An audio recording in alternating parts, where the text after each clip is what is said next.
Hello lovelies, this is the last E3 video for you sexy motherfuckers out there watching me. I know, we're all E3'd out and this video is super late, but just bear with me. Also, please excuse the pitter patter and the thunderstorm that's going on outside, sorry about the audio. So this is going to be a vlog-esque kind of E3 video, what games I got to play, what I didn't get to play, what I thought about E3 being public this year.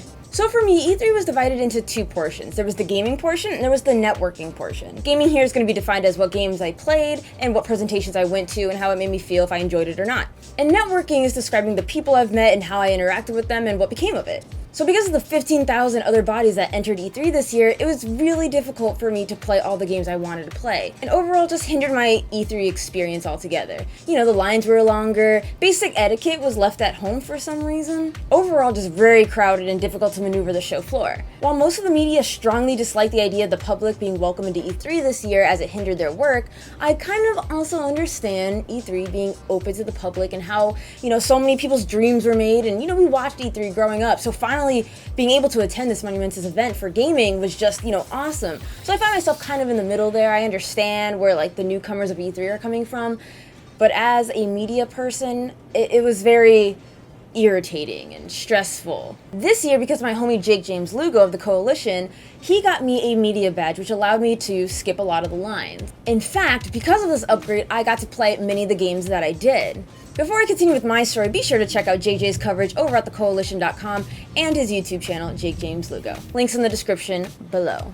First, let's address the games I've played in no particular order except this one. Sonic Forces was my first. So first I played as Classic Sonic, loved it. You're thrown into a boss battle, the Egg Dragon. And people were saying how most didn't defeat it. Well, I did. It took me a while and I had one ring left before I figured out the pattern. It's not even like it was hard, it was just that initial oh shit, what do I do moment that took longer than expected. Then I went to play as a customizable character and I hated it. They give you a choice between a fire and a lightning weapon, and in Sonic I've always been partial to lightning, but I didn't like the lightning whip that I had. Didn't like it, in fact I hated it. You had to find, I guess, materials to have it charge up and then appropriately use it.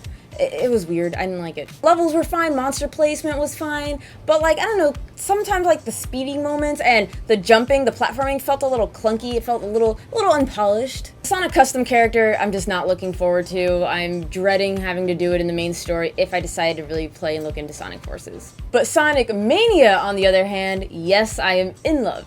I was reliving my childhood with better graphics and new levels. First I played as Sonic, I believe it was Green Hill Zone I busted through, got to the final boss. Then I played as Knuckles and I went to the new Western world, and that was really fun and well crafted. Shantae, the half-genie hero. I have never played a Shantae game in my life, but this DLC has you playing as her nemesis, Risky Boots. And it was so much fun. The level design, the artwork, the graphics, the voice acting, it was a really fun ride. And I'd love to get more into the indie scene, and if and when I do, I definitely want to get into the Shantae games. Senran Kagura, Peach Beach Splash, is not my type of game whatsoever. But I had a media badge, they said I'd be next in line, so what the hell. It's literally the girls of Senran Kagura in bikinis splashing each other with water guns. That's it. There's auto-aim, so if you take down a person, they fall in a provocative pose, and you have a chance to humiliate them by directly wetting them wherever you want. Wait, that was me, guys. That was me.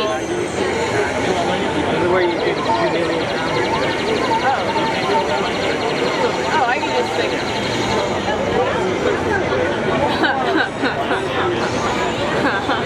Aside from etchiness, it actually has a cool perk system. As you play rounds, you get more perks. It was an interesting experience, to say the least. Who does that? Who does that? Final Fantasy Dissidia. Okay, so I purposely avoid all the Final Fantasy Dissidia games because I don't know much about Final Fantasy. I want to get better acquainted with the series. After all, I've only played 3 Final Fantasies and I've beaten one of them.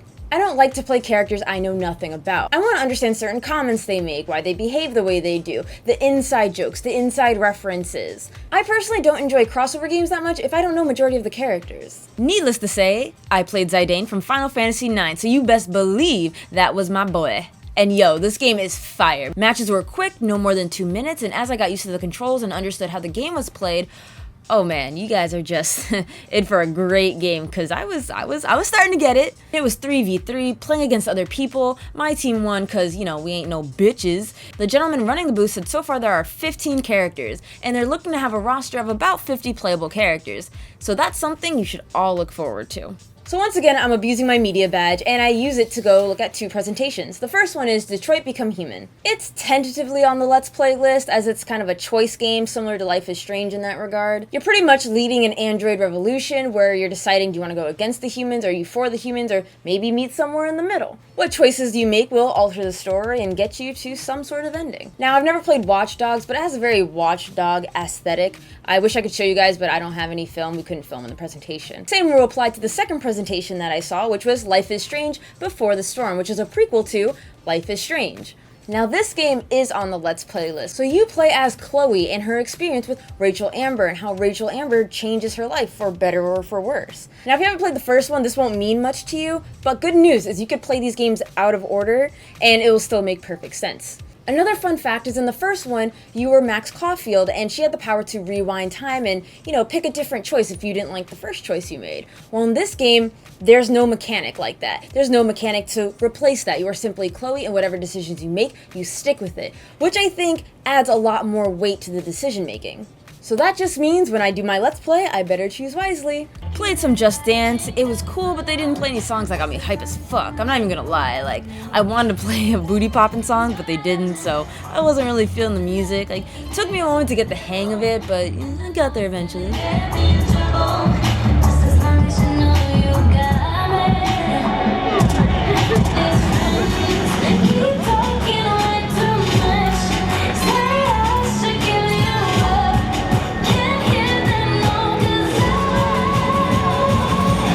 Circle of Savior, a VR game I gave a go. My buddy JJ was the sword fighter and I played support with the crossbow. And you know what? This game was pretty dope. It's exhausting because I was holding a heavy piece of equipment, so I think they need to learn how to make things a bit lighter for, small people like me.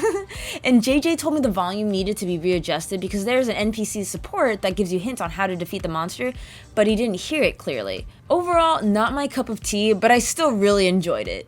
I think I enjoy it more so seeing people flail around like JJ did. Nothing but love, JJ, I promise.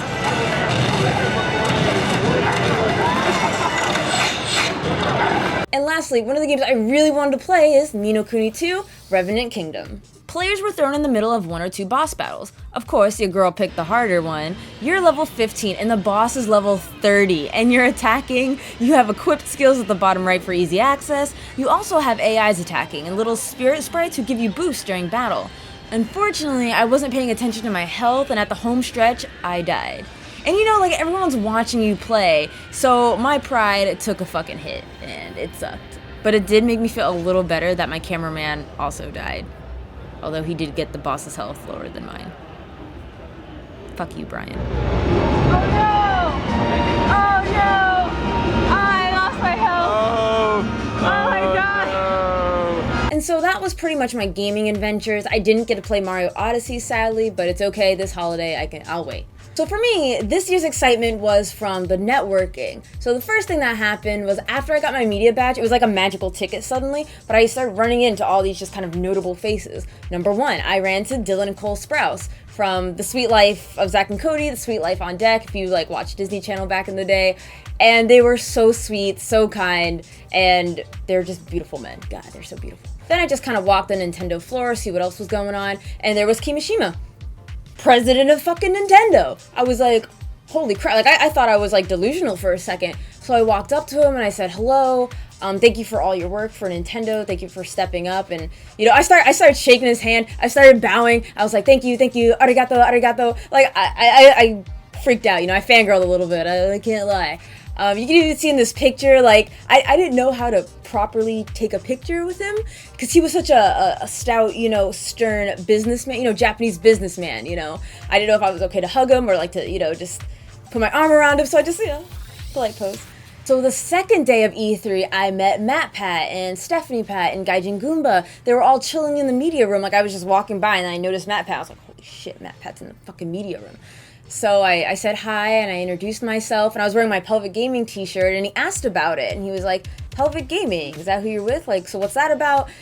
And what made this moment really special, for me anyways, is MatPat seemed to have like a genuine interest in my channel or in my opinion, because he asked like what games did I enjoy so far of this E3, what I thought about this E3. It didn't feel fake, it didn't feel like a oh hi fan meetup, like he just treated me like an equal. We had great conversations about games. I told him congratulations on his YouTube Red show. He was just like a genuine human being. It was really nice to talk to all of them, even Gaijin Goomba, his editor, everyone was just really nice. I gave him my business card, so you never know.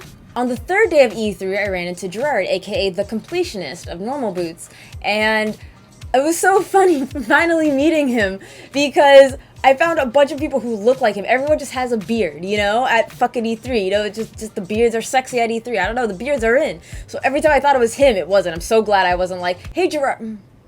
So glad I didn't do that. But this was the real Gerard. Will the real Gerard please stand up? So I met him, I walked over to his table, and there was a point in time where Pro Jared retweeted me because he supports my channel, and Gerard also retweeted Pro Jared and got my channel a lot more attention. So I went up to him and I just wanted to thank him, and I appreciate it. And he said to me, he's like, oh yeah, I watch your videos. I was like, what?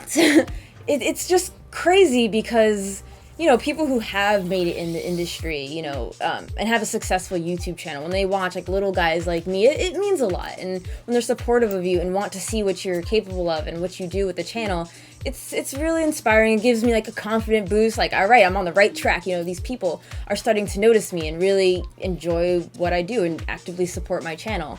And lastly, I met Pamela Horton from The Girl Next Door, or some people know her as Nintendo's model of Bayonetta. And God, she was a gorgeous Bayonetta, but it's great. What was hilarious to me is she's short like I am.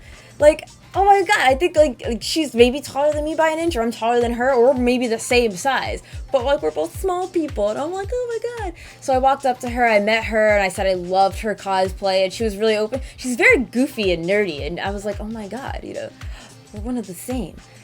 She was really sweet, but she was with her people, and she seemed very kind of like in the middle of something at the moment, so I didn't want to take too much of her time. But we exchanged business cards, and who knows where that will lead as well. So that pretty much sums up my networking portion. It was just really exciting for me to see people and meet people that I normally watch on my computer screen. So I want to know, what did you guys think of E3 this year? If you guys went, was it overcrowded? Did you live your dreams? Did you meet some, big wigs? Like, what are your thoughts? What games did you play, and what did you think of them? Love to know. I'll be looking forward to your responses in the comments below. Thank you all so much for watching. My top box is more E3 goodness, and the bottom box is my Let's Play channel. I'm playing some snipper clips with my good friend, Just John. My Let's Play channel is alive and well again, so be sure to check it out, and I appreciate you all greatly. The next video will be the Persona 5 review that you all have been patiently waiting for.